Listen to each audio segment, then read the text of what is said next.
Les amis, bienvenue, j'espère que vous allez tous très bien et très content de vous retrouver pour cette nouvelle vidéo.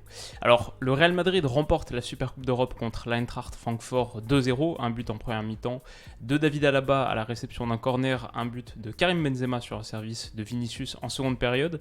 C'est une nuit pour l'histoire. Le Real Madrid devient l'équipe qui a remporté le plus de Supercoupes à égalité avec le Barça et l'AC Milan. C'est une nuit d'histoire aussi parce que Karim Benzema devient officiellement le second meilleur buteur de l'histoire du Real Madrid, seulement derrière Ronaldo, il était à égalité avec Raoul. Mais c'est aussi une nuit pour le présent et pour le futur. C'est ce qui nous intéresse dans le cadre de cette vidéo. Comme à chaque fois qu'il y a un match important, j'essaye d'arriver de manière assez réactive, à peu près dans l'heure, et on va se passer plein d'images pour essayer de décortiquer ce qui s'est produit et ce qui peut être notable d'intérêt pour mieux comprendre ce Real Madrid, pour se projeter un peu sur la saison qui vient. Alors, j'ai noté plein de trucs différents, mais peut-être qu'on peut commencer simplement par la compo. L'idée pour Carlo Ancelotti et aussi pour Oliver Glasner, le coach de l'Eintracht, c'était de récompenser les joueurs qui avaient remporté ces Coupes d'Europe respectives, la Ligue des Champions et l'Europa League. Donc on avait le même 11 qu'en finale des deux côtés. Il manquait seulement Kostic côté Francfort. Du coup, pour le Real, classique, la paire qui avait tant brillé contre Liverpool, David Alaba et Eder Militao sur la charnière centrale, Dani Carvajal à droite, Ferland Mendy à gauche, le trio de l'entrejeu, l'historique, l'inamovible, Casemiro, Kroos, Modric, et ensuite, sur les trois avants, bien sûr, Vinicius, Karim Benzema, et Fede Valverde, qui a comme d'habitude joué le rôle tactique le plus intéressant. J'ai l'impression qu'à chaque fois qu'on fait une vidéo sur le Real, on passe 10 minutes sur Valverde, mais c'est vraiment ce qu'il y a de plus intéressant dans cette équipe. Quand on regarde un petit peu la structure, son positionnement si original, on va y revenir là-dessus en détail. Voilà en gros pour l'équipe. Qu'est-ce qui a été notable? La première chose, on va le faire dans l'ordre chronologique, c'était plus simple pour extraire les images et je pense que c'est peut-être le plus intéressant aussi. Ce qu'on peut dire, c'est que si le Real Madrid a été dans l'ensemble bon, super intéressant sur la phase de préparation, a nettement dominé la partie, ils ont quand même concédé quelques occasions. Ça, c'est la première grosse situation du match et elle est à l'initiative de l'Eintracht sur une récupération haute. Alors je me souviens plus si c'est So ou Knauf ici, mais en gros Ferland Mendy est contré, pressé assez haut, perd un ballon qui va être bonifié et ensuite Kamada va pouvoir être servi dans la profondeur. Ferland Mendy n'a pas fait le meilleur match, on va le revoir un petit peu plus tard sur une autre situation de défense de surface où il était un petit peu passif. C'était peut-être un des légers maillons faibles du Real. Elle n'a pas été catastrophique du tout, même avec ballon quelques minutes plus tôt ou plus tard. Il passe un petit pont semelle qui était intéressant, mais ouais, sur le pur plan défensif, là c'est quand même une perte de balle qui coûte cher parce que derrière Kamada est lancé dans l'intervalle à la bas Militao. Il va se présenter seul face à Thibaut Courtois. L'axe à la bas Militao qui n'existe plus, là c'est Modric qui est en train de revenir, mais théoriquement entre les deux défenseurs centraux, il se présente face à Thibaut Courtois et là c'est le premier point que j'avais envie de mettre en lumière, non seulement pour dire que le Real a concédé des occasions, mais aussi, et j'en ai parlé à quelqu'un sur Twitter à la mi-temps, on a eu la même idée, c'est le côté Thibaut Courtois, il me donne de plus en plus des vibes Manuel Neuer à intimider l'adversaire qui se présente face à lui en face à face. Je ne sais pas si c'est à travers des gestes ou un positionnement, quelque chose qu'il fait. Je pense pas, c'est juste, il y a une telle conscience maintenant qu'il est ce top gardien tellement difficile à battre sur sa ligne que je trouve les adversaires paniquent un petit peu. En tout cas, en l'occurrence, Kamada va trop écraser sa frappe, trop central, il n'est pas sur son bon pied aussi forcément, je pense que ça joue beaucoup. Mais ouais, cette situation où il avait beaucoup de temps pour ajuster Courtois, il a un petit peu tergiversé, ça m'a fait penser à ça et je pense que j'étais pas le seul. Vous me direz ce que vous en pensez dans les commentaires. Encore un très gros match de Thibaut Courtois, un peu dans la lignée de sa finale de Ligue des Champions qui était sublime.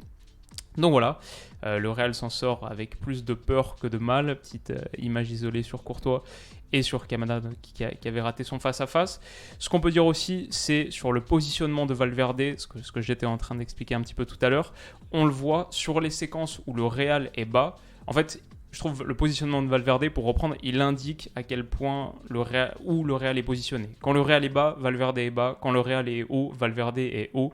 Il est de partout et il apporte vraiment tellement de mobilité et de volume de course sur son flanc. C'est assez impressionnant. Mais donc, un petit peu comme ce qu'on avait analysé saison dernière en Ligue des Champions, quand le Real est bas, il redescend ici aux côtés de Dani Carvajal pour permettre à Carvajal d'être une forme de troisième centrale aux côtés d'Alaba, de Militao. Donc on voit avec Mendy, il forme cette ligne de 5 et ça devient un 5-3-2 très asymétrique, donc cette animation défensive du Real et offensive aussi, avec un Valverde qui n'a pas du tout le même rôle que son pendant de l'autre côté sur l'autre flanc, Vinicius. Voilà, Valverde très très bas, ce qui va permettre à Carvajal de pouvoir être un petit peu plus agressif ici sur le joueur qui est cherché par la passe. Ça va payer parce que le Real récupère le ballon quasiment immédiatement, ici par l'intermédiaire d'Alaba, et peut se projeter en transition. On voit, ça aussi c'est quelque chose que le Real a bien fait, et c'est un des points sur lesquels j'avais envie d'insister, c'est s'ils se sont offert une partie fondamentalement assez sereine, tranquille et dominée, c'est aussi parce que sur la phase de préparation, ils sont toujours aussi bons que l'année dernière. On en parle moins que d'autres formations, mais franchement la qualité qu'ils ont sur leur phase de préparation, la qualité technique, tellement peu de ballons perdus, ce petit jeu dans les petits périmètres pour ensuite aller chercher les grands périmètres derrière en transition.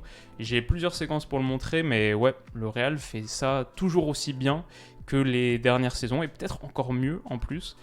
Bref, ils se sortent de cette situation. Donc on voit ici, c'est avec Alaba qui trouve Kroos qui va trouver Modric qui trouve Casemiro. Il y a toujours une recherche de troisième homme. Là, le troisième homme, c'est Modric, il est devant. Ensuite, le troisième homme de cette liaison, c'est Casemiro qui est trouvé. Et Casemiro, il va pouvoir aller allonger sur le côté. À destination de qui ?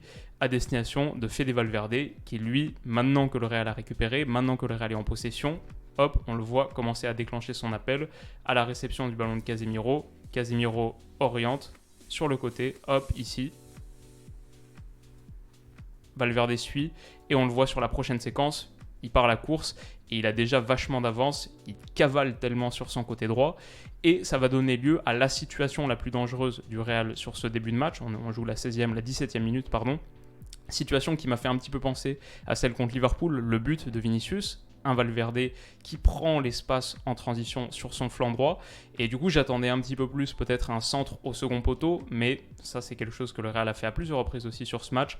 C'est depuis cette position très excentrée, le centre long de ligne de surface de réparation avec deux joueurs qui sont positionnés ici. Je pense que c'est Dani Carvajal. Et encore une fois, on voit à quel point l'animation de ce côté droit est spéciale pour le Real. Carvajal ici, dans une position demi-espace, alors qu'il est le latéral droit, Valverde, l'ailier droit sur le papier, qui se retrouve dans la position du latéral. Bref, intéressant, et deux joueurs, voire trois, positionnés sur cette ligne de surface de réparation, parallèle à Fede Valverde. Et ça va permettre à Benzema d'être trouvé ici, de mettre un petit ballon de décalage à Vinicius, qui bute sur, je ne me souviens plus son nom, Tata ou Tete ou quelque chose comme ça, mais qui bloque la frappe de Vinicius. Normalement, ça doit aller au bout. Et c'était une action de grande classe de transition permise par le déplacement de Valverde et par le positionnement des joueurs offensifs du Real, parallèle donc à cette ligne de surface de réparation. Je trouvais ça super cool, super intéressant. Ok, ça c'est encore une fois, on voit ici Valverde qui déclenche sa course de retour sur la transition offensive de Francfort. C'est à lui de faire l'effort pour se replacer, se mettre aux côtés de Carvajal. On voit ce que ça donne sur la situation suivante. Carvajal peut sortir. Il a confiance dans le fait que sa zone va être comblée par le retour de Valverde. Il peut aller monter sur le porteur. Qu'est-ce qui se passe ensuite ? Le porteur, je crois que c'est Jesper Lindström, mais pas sûr du tout. J'ai bien aimé sa seconde mi-temps. Et c'est un gars dont on avait parlé dans le mercato de Bundesliga. Mais là, il est un petit peu trop loin pour que je vois. En tout cas, sur le crochet intérieur, qui est-ce qui est revenu ? Qui est-ce qui a couvert le terrain ? Et qui est-ce qui va récupérer ce ballon ? Bien sûr, c'est l'inépuisable Fede Valverde qui est toujours aussi impressionnant dans ce registre. Donc, récupération de balle. Ici, je pense que j'ai voulu souligner à nouveau, je crois que c'est sur la même situation, ouais c'est ça, 18-36, ok, on a vu Fede Valverde faire son retour défensif à 18-36, 15 secondes plus tard, après une courte séquence de possession, 18-53, qui est-ce qui est reparti dans le sens inverse et qui demande, qui lève la main pour être servi à nouveau dans la profondeur de manière offensive ? C'est Fede Valverde qui est décidément... qui a eu une énorme caisse. Je ne pense pas qu'il va être servi sur cette action, mais ouais, je trouvais ça vraiment pas mal.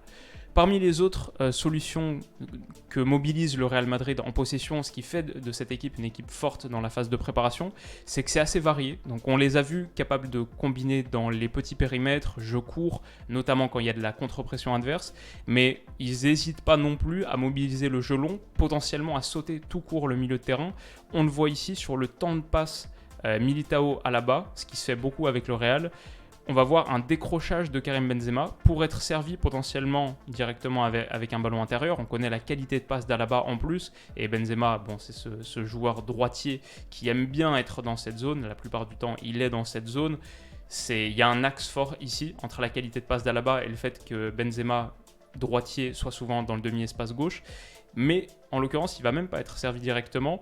C'est son appel, je pense qu'il est conçu potentiellement pour prendre le ballon, demander le ballon, mais aussi pour permettre à Vinicius de faire l'appel inverse et de demander dans la profondeur. En aspirant le vis-à-vis, je pense que c'est l'idée de Karim Benzema en partie, en aspirant le vis-à-vis, ce que tu permets, c'est hop, on le voit ici, ce que tu permets, c'est à Vinicius de faire l'appel inverse. Et là, on voit Alaba qui a reconnu la situation, qui a la grille de lecture pour reconnaître cette situation et qui va aller adresser un ballon long à Vinicius. Alors, il ne va pas du tout réussir parce que le défenseur a bien anticipé la situation. Cette action ne va pas aboutir. Mais je trouvais que c'était une des solutions qui était mise en place par le Real pour faire progresser le jeu. En plus, le truc avec le Real, c'est que comme ils ont été plutôt bons à la pression et qu'ils aimaient bien se positionner dans la moitié de terrain adverse même sans ballon, c'était pas si grave que ça finalement d'aller perdre un long ballon. Ça fait remonter tout ton bloc et le Real s'est procuré souvent des situations en allant gagner des ballons dans la surface adverse. Donc, le perdre, si tu le perds loin de ton but, c'est pas si grave que ça. Et le Real a joué avec cette carte à plusieurs reprises. Peut-être un dernier truc sur la phase de préparation, c'est à quel point ce milieu de terrain communique. Ça, j'aime beaucoup. À chaque fois que je vois le Real, bon, on a quand même deux patrons, Modric et Kroos, qui ont de la bouteille, toujours en train d'indiquer les placements préférentiels à leurs coéquipiers. Ici, on voit Modric dire à Ferland Mendy, est-ce que tu peux te mettre juste un peu plus haut? À la fois, ça me permettrait d'aller te toucher via un ballon renversé, et là, on voit qu'il y a une belle poche d'espace, mais ça fait aussi que tu étires le milieu de terrain adverse, je pense que c'est Kamada là, tu le pousses à suivre un petit peu ta course et ainsi tu dégages plus d'espace à l'intérieur du terrain. Ça va finalement être la solution qui va être privilégiée. On voit que, ok, et même sur Kroos indique aussi à Mendy, allez s'il te plaît, prends ton couloir et étire la défense adverse ou propose une solution là. Bon, Modric va choisir Kroos, pas Mendy. Mais Kroos va pouvoir utiliser ce petit intervalle qui s'est créé en excentrant un petit peu Kamada sur le côté, ou en tout cas en le forçant à veiller sur ce qui se passe ici. Il y a le petit intervalle qui est parfait ici pour aller servir Vinicius, et à nouveau cette relation Kroos-Vinicius ou Kroos-Benzema avec un petit ballon ensuite qui est mis en déviation, c'est quelque chose qu'on a beaucoup vu du côté du Real. Et d'ailleurs je crois que là ça va être, si on peut y revenir, je crois que ça va être effectivement un petit ballon en déviation, mais j'ai pas la capture suivante. Voilà en gros sur ce que le Real a bien fait. Peut-être qu'on peut parler du premier but quand même, il est important. Donc ça c'est sur un coup de pied arrêté, corner, ok, tête de Benzema, ça revient et Alaba peut finir dans le but vide. Je crois que c'est Casemiro à la réception de ce corner. Ce que j'aimais et ce que je voulais mettre en lumière, c'est que toute cette action, donc là on voit 36-50 au moment du but, toute cette action, elle commence une minute plus tôt, un peu moins d'une minute plus tôt, 54 secondes plus tôt, avec un ballon, un 6 mètres gagné par le Real, par Eder Militao ici, qui a été intraitable face à son vis-à-vis. Et ça m'a vraiment marqué, parce que je vois pas ça si souvent. Qu'est-ce que fait Eder Militao? Il se jette sur le ballon de 6 mètres, et il va tout de suite aller le poser à la course, on le voit ici. Il va aller le poser à la course lui-même sur la zone de 6 mètres pour relancer très vite. Et il va donner à Courtois qui ensuite va pouvoir écarter. Mais le but, c'est vraiment d'enchaîner une attaque rapide. C'est quelque chose qu'on voit dans une certaine mesure parfois, mais pas de manière aussi marquée. Et ça va vraiment servir au Real parce que Francfort est un petit peu désorganisé. On voit que les corps, les mouvements, ok, il n'y a pas le même niveau d'intensité ici que ici. Le Real prend ce petit temps d'avance et ça va lui servir à nouveau pour que Kroos aille chercher un ballon, une très très belle passe, en deux passes finalement, parce que c'est une passe d'Alaba ici pour Kroos et ensuite une deuxième passe pour aller chercher Vinicius. son petit décalage, c'est ici la situation, j'adore ces remises de Vinicius pour Benzema. Benzema qui peut être trouvé face au jeu, qui va accélérer, et au bout ça donne cette situation, vous vous en souvenez sans doute, où Vinicius déclenche, la frappe finit petit filet, mais Trapp la sauve. La frappe aurait fini petit filet et Trapp la sauve d'une belle manchette. Ouais, cette projection rapide, en fait, si t'es pas concentré, on dirait que c'est une contre-attaque, on dirait que c'est une transition offensive. Presque, c'est une transition offensive, sauf que la récupération de balle, elle s'est faite à la main, avec un ballon qui a été posé sur l'arc de cercle de 6 mètres, sur la petite surface des 6 mètres, pour vite enchaîner. Et tu vois qu'avec en 2 passes, finalement, il y a 5 ou 6 joueurs qui sont battus. Francfort n'était pas encore dans l'action, c'est ce que j'ai envie de dire. Et derrière, ça donne ce corner qui est le corner du but. La dernière chose peut-être qu'on peut dire sur ce but, j'en ai parlé un petit peu sur Twitter, c'est Karim Benzema, le jeu de tête, toujours aussi bon. Il y avait un article qui était sorti à une époque sur pourquoi il avait autant progressé sur son jeu de tête, lui-même qui l'expliquait. Il disait simplement avant, j'avais pas d'abdos en gros, j'ai travaillé la sangle abdominale, maintenant je décolle beaucoup plus haut. Mais si on revoyait cette action en image animée, ce que je peux pas faire malheureusement, merci l'UEFA, on verrait qu'il y a plus que la détente pure. Il y a la détente pure, il y a aussi le positionnement, le timing, et il y a aussi son appui sur un des défenseurs. Il réussit à résister à l'impact et même à en profiter pour prendre un petit peu plus de hauteur et pour se positionner parfaitement pour être à la réception. C'est quand même fou de se dire que le gars est seul contre 2, il est un peu gêné par un des 2 gars, mais il réussit quand même à prendre le dessus. Alors sa tête est déviée, mais elle est en direction du but. C'est lui qui la touche en premier. Elle est un petit peu déviée, mais c'est lui qui touche en premier, c'est lui qui prend le dessus, et il réussit donc à aller trouver, Casemiro, qui peut remettre sur Alaba, qui marque dans le but vide. Comme on a vu tout à l'heure, c'était franchement pas mal du tout. Ouais, voilà pour la tête de Karim Benzema, et on le voit prendre nettement le dessus sur son vis-à-vis.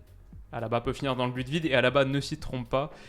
C'est peut-être une capture un peu trompeuse, mais j'avais l'impression que sur le ralenti, il indiquait que beau travail, beau jump de Karim. Ce que j'aime beaucoup sur les célébrations d'Alaba, c'est toujours hyper expressif et a développé une sacrée bonne entente qui fait plaisir à voir. Il y a vraiment de la bromance entre lui et son compère Eder Militao. Ça, on le voit depuis saison dernière, c'est vraiment très fort. Et la réussite du Real, qu'on l'a vu en finale de Ligue des Champions contre Liverpool, passe vraiment par là. Ok, le Real a aussi été bon, là c'est juste avant la mi-temps. La mi-temps. Le Real a aussi été bon sur la contre-pression. On voit que franchement, ce milieu avait de l'énergie. Et je dis, c'est aussi un match qui nous éclaire sur le présent et le futur, la capacité du Real cette saison. Je les ai trouvés athlétiquement vraiment au rendez-vous pour leur premier match compétitif. Franchement, impressionné par le niveau d'énergie qu'ils ont mis jusqu'à la fin, quasiment, jusqu'aux 15 dernières minutes. Gros niveau d'énergie. Ici, donc, avec cette pression, ils vont aller récupérer un ballon haut. Et il y a encore cette situation un peu typique madrilène où un gars va se retrouver dans la même position que tout à l'heure, un petit peu loin par rapport à la position préférentielle de centre. Même position que tout à l'heure c'était Valverde, maintenant c'est Kroos, ce qui souligne encore une fois la nature intéressante et complexe de l'animation de ce côté droit. Et c'est Kroos qui va donner encore un ballon, quasiment le même que Valverde tout à l'heure, parallèle à la ligne de surface de réparation pour Karim Benzema, qui cette fois ne va pas décaler Vinicius, qui va prendre sa chance lui-même, et ça passe de pas grand-chose à côté, peut-être pas assez extérieur, mais cette situation très similaire à nouveau à ce qu'on a vu tout à l'heure. Je trouvais ça intéressant. Valverde encore dans son rôle de chien fou harceleur, ça c'est en début de seconde période, on joue la seconde période depuis quelques secondes à peine. Beaucoup d'énergie et juste présent de partout. Moi, je comprends que ce joueur, c'est pas forcément l'ailier droit qu'on préfère. Moi, je l'adore dans ce rôle. Je le trouve hyper efficace, surtout peut-être sur les rencontres européennes où tu cherches aussi en bonne partie à faire déjouer ton adversaire. Peut-être que avoir un gars qui est aussi biphase, c'est pas mal quand tu dois régulièrement défendre, peut-être contre ton pain quotidien, ta routine du championnat espagnol, tu as envie d'un gars qui est peut-être meilleur contre les blocs bas, etc. Mais moi je suis vraiment très fan de Valverde dans ce rôle et j'adore ce qu'il produit. J'ai mis quelques séquences en plus, je pense, sur la qualité de jeu de préparation du Real. On le voit ici, du jeu à une touche. Casemiro pour Modric pour Kroos. Casemiro à nouveau, qui peut trouver ce ballon. C'était pas pour Kroos, pardon, je crois que c'était directement pour Casemiro en fait, même pas pour Carvajal. Carvajal qui indique de jouer vers l'arrière, mais ça c'est l'avantage d'être le troisième homme touché face au jeu, c'est que tu vois ce qui est devant, et ce qui est devant c'est plus intéressant. Petit ballon lobé pour servir, bah, je pense que c'est Fede Valverde, son visage est un peu flou là, c'est pas évident. Mais ouais, encore une fois, de la qualité dans le jeu de préparation, alors que pourtant, Francfort mettait de l'intensité à la pression et aurait gêné, je pense, 98% des équipes du monde avec autant d'intensité. Le Real réussit à s'en sortir parce que le milieu, techniquement, est très fort. C'était effectivement Valverde, parce que j'avais aussi cette séquence pour montrer à quel point, lui, sur son flanc droit, se pose pas trop de questions. Le but, et c'est intéressant aussi quand tu as un ailier qui est sur son bon pied, on a plus trop l'habitude maintenant, tous les ailiers sont en faux pied, mais intéressant de le voir pas trop se poser de questions, il cavale, il prend sa ligne, et peut-être qu'au bout il y aura un centre second poteau, un centre parallèle à la surface de réparation, peut-être simplement tu auras fait gagner du terrain à ton équipe. En l'occurrence, c'est ce qui va se passer, il va même perdre le ballon ici, ça aurait pu faire touche pour le Real, mais ça fait touche pour Francfort, pas si grave que ça, en fait tout le bloc est remonté, et tu passes de cette phase en 5 secondes à cette phase, et le Real va gagner le ballon en plus sur la touche défensive de Francfort une dizaine de secondes plus tard. Voilà, j'ai parlé aussi de la qualité de relance, encore une fois, sur la phase de préparation. On a vu ici, ça c'est peut-être une des plus belles séquences, avec la remise en talonnade de Luka Modric pour faire progresser le jeu, et ensuite derrière il y a le renversement, ça c'est très classique Real. Carvajal qui trouve le côté opposé, et derrière, voilà, tu te retrouves dans cette situation, alors que quelques secondes plus tôt, tu étais là, un petit peu mal en point, littéralement 10 secondes plus tard. Oliver Glasner n'est pas très content, mais le Real a cette qualité pour se sortir de la pression. Encore une fois, ici, sur le pressing de Randal Kolo Muani, qui je trouve a fait plutôt une bonne entrée. Ouais, tu réussis à te sortir. Là, grâce à un ballon qui est mis au-dessus, on le voit ici, à destination, là aussi je pense de Fede Valverde, et ouais, le Real a été très bon dans ce registre. Ils ont concédé des occasions, on va pas se méprendre, il y a eu quand même des occasions concédées, et je pense que là la défense de surface de Ferland Mendy est un petit peu trop passive, on le voit garder les mains dans le dos un peu trop longtemps et permettre à Knauf, là je pense que c'est vraiment lui, de réaliser un tir cadré très dangereux. Derrière, ce que j'aime bien, ouais, on voit toujours cette communication d'Alaba Militao, les vrais patrons de défense. En l'occurrence, ils en veulent un petit peu plus à Vinicius qu'à Mendy, j'ai l'impression, parce que peut-être que Vinicius a été un petit peu trop passif sur cette action-là. Mais ouais, un petit peu trop de passivité et de laisser faire sur le côté gauche de cette défense, mais les patrons qui essayent de corriger ça et qui portent leur voix très fort. Ok, ça c'est simplement la situation qui amène le second but. On a vu la tentative de pression de Francfort. On voit Oliver Glasner qui demande à ses joueurs ici, il fait un mouvement de la main gauche pour dire venez, montez quoi. Mais il se rend compte que monter, ça a aussi des conséquences parce que, ah ouais, en fait, Ferland Mendy réussit à trouver un ballon parfait pour Vinicius, long de ligne. Vinicius qui sert en retrait Karim Benzema, et là Kevin Trapp se trouve. Voilà, ça fait 2-0 sur la dernière demi-heure. On a vu les entrées d'Aurélien Tchouaméni, d'Eduardo Camavinga. Il y a eu 2-3 trucs intéressants, mais grosso modo, j'ai bien aimé ce match du Real qui a été supérieur dans quasiment tous les compartiments du jeu, qui a montré de grosses qualités dans la phase de préparation. Le positionnement de Valverde, encore une fois, très efficace en compétition européenne, et une victoire pleinement méritée qui lance bien la saison du Real. Je pense qu'il y a toute une réflexion à tisser autour du duel Real-Barça. On avait déjà commencé à le faire avec Stan, quel effectif est le mieux fourni, quelle équipe est la mieux armée, etc. Le Barça a encore accéléré son recrutement, donc c'est plus serré que jamais, voire maintenant je dirais peut-être le Barça a un meilleur effectif. Mais le Real visiblement a du répondant, c'est que Francfort en face, c'est le 11e de Bundesliga de la saison passée, mais j'ai vu une équipe qui a montré qu'elle pouvait faire déjouer de l'adversité type européenne, qui met de la pression, qui met ton milieu de terrain sous pression et qui a une force de qualité athlétique notable. Donc bon début du Real. Dites-moi ce que vous en avez pensé en commentaire. Comme d'habitude, je vous expliquais un petit peu, j'essaie de faire ces vidéos réactives dans la foulée du match, quasiment presque une heure après, mais quand même avec des images. C'est un petit peu le compromis que je trouve judicieux pour cette saison. Dites-moi ce que vous en avez pensé. Et voilà, on se retrouve très très vite pour la prochaine vidéo. D'ici là, comme d'habitude, passez une très bonne soirée, une très bonne fin de semaine, et on se dit à bientôt. Bisous.